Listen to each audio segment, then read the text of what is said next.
ओम नमः शिवाय, हरिम तत्सत।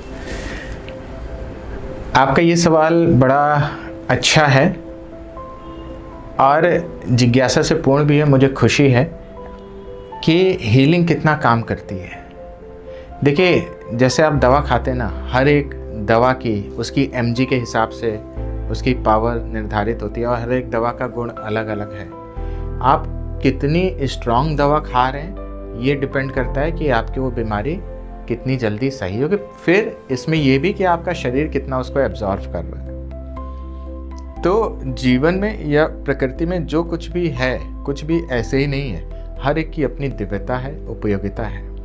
रही बात हीलिंग और हीलिंग पद्धतियों की बात करें तो सभी हीलिंग पद्धतियां अपने आप में एक पॉजिटिव हैं और अच्छा रोल प्ले करती है। मैं सिर्फ सकारात्मक हीलिंग पद्धतियों की बात कर रहा हूँ। बहुत सारे लोग इस समय नकारात्मक हीलिंग पद्धतियों का छुपा करके उपयोग कर रहे हैं और लोग उससे बहुत परेशान हैं और करना नहीं चाहिए ऐसा। मैं सिर्फ सकारात्मक परमेश्वर की ऊर्जा की बात कर रहा हूँ। जो बहुत सारी हीलिंग पद्धतियाँ हमारे भारत में है, चाहे रेकी ले लीजिए, प्राणिक हीलिंग ले लीजिए, थीटा हीलिंग ले लीजिए, क्वांटम हीलिंग ले लीजिए। हर एक चीज़ जो ये हीलिंग पद्धतियाँ हैं ये हमारे सनातन विजडम का हिस्सा रही हैं और इनको जिन लोगों ने भी प्रचारित किया, प्रसारित किया, जिन्होंने इसकी खोज करी, वो भारत में ही सिद्धों के माध्यम से वो ज्ञान अर्जित किया। और जैसे ये जो पूरा ब्रह्मांड है, 32 तरह की लाइफ फोर्स एनर्जी है जिनसे इस पूरे ब्रह्मांड का निर्माण हुआ है और वो ऊर्जा उन लोगों ने मास्टरी करी अलग अलग ऊर्जाओं पे और फिर उस ऊर्जा के माध्यम से वो हीलिंग पद्धति का प्रचार प्रसार किया। लेकिन सिर्फ एक चीज़ अगर हम बात करें तो कोई हीलिंग पद्धति भी अपने आप में पूर्ण नहीं है, क्योंकि कहीं ना कहीं आके उसका अटकाव है।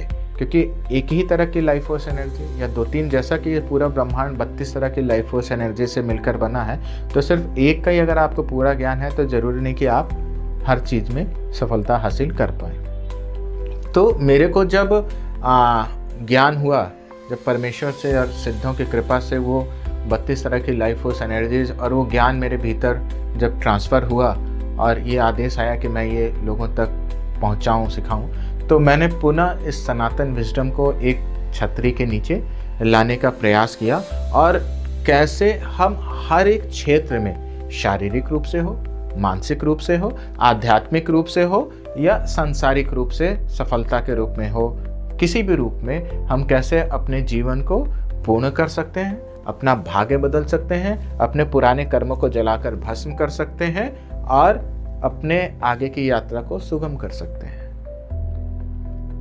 तो उन ज्ञान को मैं लोगों तक लेकर के आना मैंने शुरू किया। रही बात इसके प्रभाव की, तो अगर आपके भीतर सुपात्रता है तो मैंने प्रत्यक्ष, मेरे सामने का उदाहरण है, आपको मैं कुछ गिनती के फटाफट बता दूं कि एक ध्यान था, मैं करा रहा था, ध्यान से बाहर आया, आधे घंटे का ध्यान था हीलिंग का।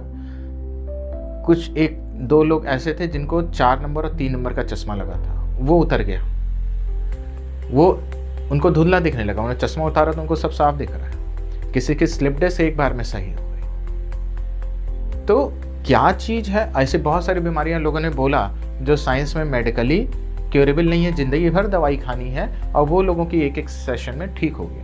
तो यहाँ मैं सिर्फ ये कहना चाह रहा हूँ कि जरूरी नहीं सबके साथ ही एक बार में, एक क्षण में घटित होगा। आपके भीतर भी वो सुपात्रता चाहिए और इसीलिए नित्य 10 मिनट, 15 मिनट, 20 मिनट जो मैं साधना का क्रम बताता हूँ, हीलिंग का क्रम बताता हूँ, वो करिए।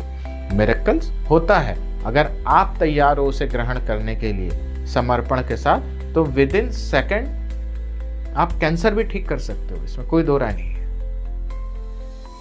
अगर आप क्वांटम हीलिंग की बात करो, जो साइंटिफिक रिसर्च हुआ है उस पर बात करो, तो 4 दिन में कैंसर ठीक हो सकता है। मेरा यहाँ क्वांटम हीलिंग का मतलब नहीं है, क्वांटम हीलिंग तो एक नाम दे दिया, मैं यहाँ उस सनातन हीलिंग की बात कर रहा हूँ, उस सनातन विजडम की बात कर रहा हूँ जो परमेश्वर की कृपा से मेरे भीतर जागृत हुआ, प्रवाहित हो रहा है और मैं जनमानस में उसको दीक्षित कर रहा हूँ, ताकि हर एक व्यक्ति के जीवन से बीमारियाँ, कष्ट, रोग, दोष का नाश हो और उसका ये जीवन ही स्वर्गतुल्य हो जाए। जो इस जीवन में वो अनुभव करने आया उसको अच्छे से अनुभव कर सके। तो कोई भी बीमारी कुछ क्षण में भी जा सकती है। अगर आप उस लेवल पे तैयार नहीं हो तो आपको अपनी सुपात्रता बढ़ानी है। उसके लिए नित्य आपको प्रयास करना है, थोड़ी देर समय निकालना है, और उसके लिए मैं आपको जरूर गाइड करता हूं। ठीक है, समझ आया? तो आप सबका कल्याण हो, बहुत खुश रहिए। ओम नमः शिवाय, हरि ओम तत्सत।